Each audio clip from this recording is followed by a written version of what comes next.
Bienvenue sur le podcast d'Ele, le point de rencontre où experts et passionnés se retrouvent pour explorer les territoires du software asset management, du cloud et des achats IT. Prêts à devenir des maîtres en la matière? Gardez l'oreille tendue et laissez-vous guider dans cet univers fascinant. Aujourd'hui, je reçois Thomas Audibert est le président et cofondateur de OnSource. Bienvenue chez Ele. Merci. Qu'est-ce que tu fais? Écoute, moi, j'ai développé une plateforme qui s'appelle OnSource et j'aide les acheteurs à avoir le même niveau d'information et d'équipement que les vendeurs quand ils négocient. Ok. Ça va vraiment aider la fonction achat. On a remarqué effectivement que les vendeurs étaient suréquipés avec des CRM, des outils dans tous les sens.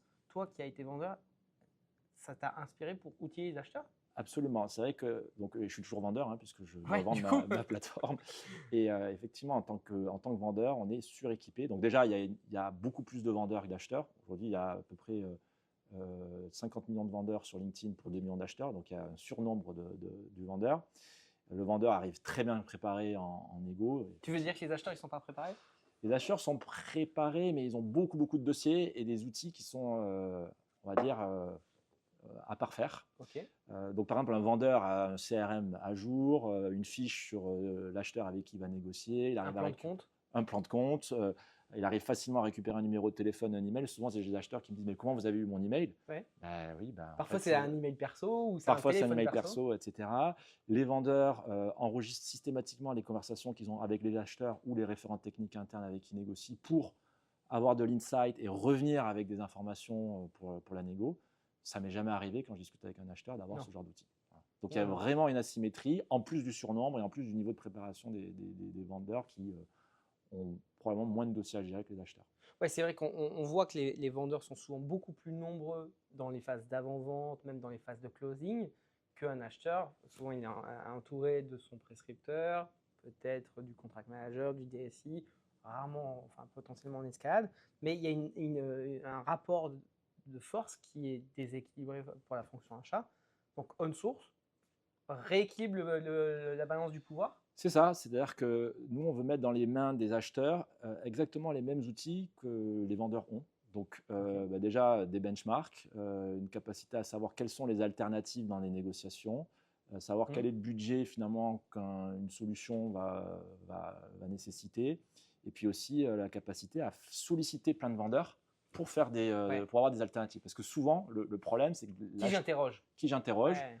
L'acheteur va dire ok, peut-être 2, 3, parce que ça prend beaucoup de temps, mais s'il y en a 10, s'il y en a 15, pourquoi pas aller voir plus de vendeurs? Non, mais tu as raison. Je me rappelle parfois d'avoir interrogé des prescripteurs en disant toi, tu connais ton marché, qui j'interroge? Et en fait, s'ils ne m'avaient pas donné certains compétiteurs, je serais bien embêté pour faire mon appel d'offres. Absolument. Donc nous, on veut vraiment faire en sorte que consulter un vendeur pour un acheteur, c'est un coût qui soit finalement marginalement nul, sans effort, et c'est de là que l'acheteur peut créer aussi de la performance et des nouveaux leviers. Donc, OnSource, ça augmente l'acheteur. Est-ce que ça le remplace? Non, ça ne le remplace pas parce qu'il y aura toujours de la négociation à la fin entre acheteur et vendeur. Je dirais que l'acheteur, avec ces outils d'IA qui peuvent vraiment l'augmenter, peut prendre une place centrale dans l'innovation et vraiment ajouter de la valeur au prescripteur en lui permettant d'aller voir plus de fournisseurs. Ok.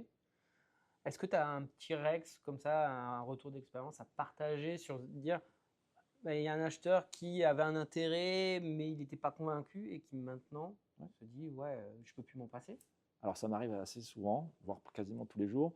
Mais par exemple, un fournisseur qui avait un contrat d'une solution qui s'appelle Atlassian via des revendeurs, ne voulait pas changer Atlassian, avait prévu de renégocier avec son revendeur, avec finalement peu de levier. Ouais. Ce qu'on lui a permis de faire, c'est d'aller solliciter les 30 revendeurs d'Atlassian dans son marché et essayer d'avoir la meilleure cote. Et effectivement, quand tu as 15 revendeurs qui se positionnent, il y en a un qui craque. Okay. Voilà. Et ça lui a coûté quasiment rien, puisque avec OnSource, il a pu cliquer et avoir plein d'offres de ces revendeurs. En termes de temps, et puis c'est efficace. Quoi. Et c'est efficace. Et du coup, l'acheteur se repositionne dans une création de valeur et de renégociation plus forte que s'il avait eu une négociation en direct avec son revendeur. Je comprends que toi aussi, tu travailles avec des acheteurs IT, c'est ça? Ouais, alors je travaille pour des acheteurs IT et j'étais un ancien acheteur, mais je le suis toujours un peu puisqu'on fait des missions d'assistance à côté des acheteurs en shadow ou en front. Et le but, c'est de rééquilibrer la balance du pouvoir face aux éditeurs logiciels et aux cloud providers. Ok, alors Guillaume, moi tu sais que je suis aussi vendeur et souvent je suis interrogé en tout cas je suis confronté par des acheteurs avec des benchmarks. Ok. Personnellement, je pense que ça a peu d'impact, mais je voulais avoir aussi toi ton avis sur ce sujet. Ouais, c'est une question intéressante et en fait il y a des fausses croyances. Certains vendeurs ou acheteurs pensent que si j'ai le prix de tel client, alors j'aurai le même prix. De mon point de vue en tant qu'ancien acheteur, et l'expérience me montre que c'est faux. C'est pas parce que je connais le prix de tel client que j'aurai les mêmes conditions de mon point de vue, puisque c'est peut-être pas le même moment, c'est pas la même taille de deal, c'est pas le même cross-sales ou up-sales en fonction de ce que tu as fait avant. Et en réalité, ça peut être un indicateur, mais en aucun cas, je dois te dire, bon, alors Thomas, il a eu 10, alors Guillaume, il doit avoir 9, 10 ou 11, j'en sais rien. Donc, on ne fait pas comme ça, en fait, quand on ne se sert pas de benchmark pour aller dire au client, vous allez vous demander ça. On construit une réflexion par rapport à des usages passés, peut-être sous-utilisés, et donc on va valoriser cette sous-utilisation, et puis par rapport à un moment d'achat et de durée de relation et d'importance de la relation mutuelle, alors on pourra se dire, on estime que le prix que vous devez payer, monsieur le client, il se situe ici. Mais il n'y a pas de baguette magique en fait.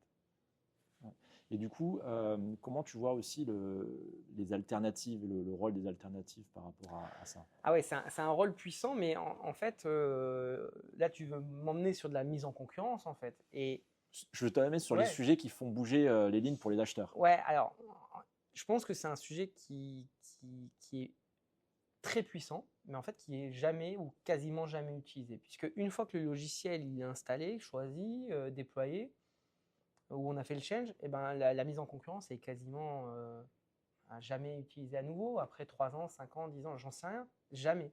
Donc je pense que ce sujet de mise sous tension du marché est extrêmement important et c'est un super levier. Il faut être crédible, sinon ça ne sert à rien de le faire en disant je vais interroger le marché pour vous remettre en concurrence sans crédibiliser l'action. Le vendeur en face, je ne sais pas ce que tu en penses, mais il n'a aucun intérêt à bouger. Alors, c'est marrant que tu me poses cette question-là, parce que moi, j'ai aussi cette discussion avec les acheteurs. Et en fait, les acheteurs ont l'impression que c'est eux qui ont le plus à perdre dans une remise en concurrence. Il faut aussi savoir qu'un vendeur a beaucoup à perdre. Dans un environnement compétitif, perdre un client qui rapporte un chiffre d'affaires et une marge élevée, on parle de 80% de marge dans le software, c'est quelque chose qu'on ne peut pas se permettre. Donc, et puis il doit récupérer. Parce qu'il faut vendre, donc ça veut dire qu'il faut aller vendre le même logiciel, le même service ailleurs, ça va prendre du temps, entre-temps on perd la marge générée, donc il y a vraiment un enjeu pour le vendeur de ne pas perdre son client. Donc en fait, un partout, balle au centre. Voilà. Ok. Donc nous les acheteurs, on n'a pas cette crainte de perdre, mais par contre on a la pression de la date du renouvellement. Toi en tant que vendeur, tu l'as aussi. Ah ben bien sûr. Alors nous on la prépare avec beaucoup de minutie et on a toujours peur de ce renouvellement, de savoir comment ça va se passer. Alors en plus on a des objectifs d'augmentation du prix effectivement, mais aussi d'évitement du churn. Voilà. Donc le churn c'est l'attrition, c'est la baisse. C'est la baisse du revenu. Donc il y a vraiment un enjeu mutuel à maîtriser en fait, à renouveler cette relation. En tout cas, l'enjeu côté vendeur existe. Donc l'acheteur ne doit pas se dire finalement c'est moi que je suis le seul à avoir à perdre dans cette histoire. Donc ce que je retiens de la discussion finalement, c'est que tu me confirmes que le benchmark en fait ça sert à rien. Enfin, c'est pas que ça sert à rien, mais ça donne une indication de positionnement. Ça donne une indication de positionnement, mais finalement un prix c'est la résultante d'un deal. Et un deal c'est un client à un instant T et des vendeurs qui répondent à cette demande et le prix finalement dépend de ça. Ok. Et que la pression du temps elle est mutuelle. Parce que si je ne signe pas au 31 décembre ou au 31 janvier ou j'en sais rien, en face, ils sont aussi embêtés. Absolument. Thomas, le marché du logiciel entre 2020 et 2025, il a explosé, il a doublé. On est passé de 500 milliards à 1000 milliards. Je ne connais pas d'autres marchés qui ont fait un gap aussi important et dans la durée. On est interrogé par nos clients sur des projets d'optimisation des coûts logiciels. Comment tu peux nous aider, alors nous et mais aussi des clients, à performer, à maîtriser cette explosion? Alors, en général, ce qu'on observe chez nos clients, c'est qu'il y a, on va dire, les 20-30% des plus gros contrats qui représentent à peu près 60% des coûts qui sont plus ou moins bien gérés. Et les acheteurs vraiment se concentrent là-dessus. Okay. Donc, il y a des choses à faire. Je sais que vous travaillez beaucoup sur ces sujets-là, mais globalement, c'est assez bien maîtrisé. Là où, en revanche, il y a beaucoup de travail à faire, c'est sur ces 70% de contrats qui représentent quand même peut-être 30-40% des coûts. Donc, pour une société qui dépense, par exemple, 20 millions d'euros en logiciel, ça fait déjà 8 millions d'euros qui ne sont pas gérés. Voilà. Et donc là, il y a vraiment un travail à faire. Ça veut dire qu'ils sont renouvelés automatiquement? Ça veut dire qu'ils sont renouvelés automatiquement, parfois avec des quantités ou des spécifications qui n'ont pas été optimisées, parfois sur des sujets où les vendeurs sont plus forcément les plus compétitifs parce qu'il y a des nouveautés, des arrivants et il y a beaucoup à aller chercher finalement sur cette long tail. Et on a déjà fait des projets d'optimisation depuis 2019, on en a fait un certain nombre. On constate que nous, c'est consommateur de temps et on n'est pas sûr du résultat finalement. On a des exemples où effectivement on passe un peu de temps et on gagne tout de suite des sommes importantes. Mais sur le nombre de dossiers, on n'est pas toujours sûr de gagner. Comment on arrive à accélérer et peut-être fiabiliser le gain? C'est là où finalement l'intelligence artificielle au service de l'acheteur peut vraiment aider à rapidement aller identifier les opportunités. Par exemple, en prenant la base de contrat, pour rapidement identifier les alternatives, si finalement d'autres acteurs pourraient être moins chers ou faire mieux au même prix. Ce qui permet en fait de concentrer les efforts, parce que la long tail, il faut l'attaquer avec un ordre de priorisation rapide. Voilà. Si ton contrat il se termine dans 2 ans, 3 ans, tu ne commences pas par celui-là? Non. En général, on préconise des contrats à 3-6 mois en priorité. Et en fait, ce qu'il faut faire, c'est très rapidement collecter les informations sur la satisfaction de l'utilisateur, l'usage, finalement regarder aussi comment le marché a évolué et en fonction de ces paramètres-là, avoir un scoring finalement de contrat par contrat pour dire ok, c'est celui-là que je vais attaquer en premier. Et ensuite, on peut déplier les outils dont on a à disposition comme la consultation fournisseur ou ne serait-ce que des négociations autour de spécifications ajustées, peut-être moins de quantité ou des besoins revus, reparamétrés. Ce qui serait intéressant de mon point de vue, c'est peut-être allier les compétences on-source et LA en se disant, dans les projets d'optimisation qu'on a déjà fait, qu'on a, c'est un stream éditeur majeur parce qu'il y a une intensité à mettre, de l'expertise, où là, on passe du temps, homme surtout, il y a des choses qu'on peut automatiser, mais c'est complexe. Et après, c'est le stream autre éditeur, où on va, je sais pas, de la dépense de 10 € à 30, 50, 100 000, ça dépend des clients. Et comment, après, on arrive à pérenniser ce geste? Alors, effectivement, en général, on recommande quand même de considérer la long tail à partir de 50 000 € par an. Par an. Okay. Voilà. Donc, en dessous, avant qu'on arrive à devoir aller gérer en dessous de 50 000 €, il y a quand même beaucoup de choses à faire au-dessus. Donc, on va plutôt considérer… Et ça envoie, pardon de te couper, mais ça envoie quand même aussi des très bons messages. Dans les premiers… je m'explique. Dans les premières missions que j'ai faites sur l'optimisation des coûts logiciels, souvent, le premier truc, c'est pas possible. Guillaume, t'es gentil, mais en fait, c'est pas possible. Et en fait, si tu arrives à le faire sur quelques success stories, sur n'importe quel montant, on leur dit, hey, regarde, c'est possible. Et l'expérience nous a montré qu'à un moment, un client nous a dit, bon, vous êtes gentil, mais remontez à 50 000. Oui, en général, on recommande de commencer à ce seuil-là. Pour nous, une long tail, ça va vraiment être tous les contrats entre 50 000 et peut-être 500 000 €, parce qu'au-delà de 500 000, vraiment, l'acheteur va pouvoir dédier du temps.